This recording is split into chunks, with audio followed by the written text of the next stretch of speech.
RP Santiago BR Hotspot Update as of July 20, 2026.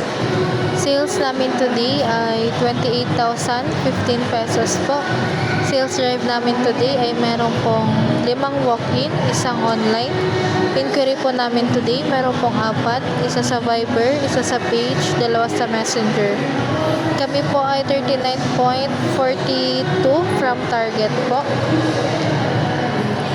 Pending due today na hindi natapos ay baliwala po. Customer parcel for pickup, bali dito po ay meron pong 22. For SCM po, itong kay Shekinah. And then for pickup po, itong kay Angelica tsaka Jorven po.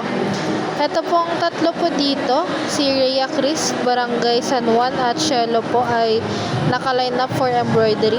Bali, ito pong kay San Juan ay for programming pa po ito. Dito po sa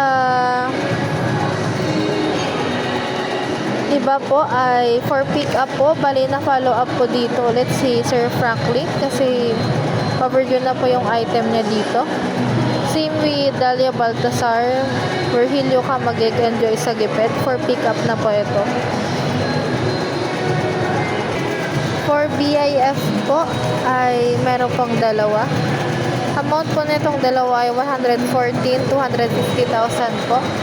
Bali, ito po, si Taps po ay waiting payment na lang po ito. University of Lasalle ay for follow-up po.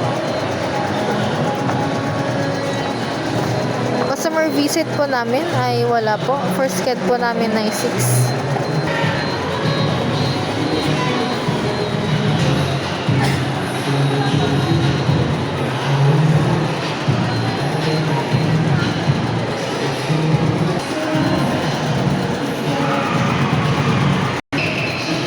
For workshop po, wala po kaming workshop today.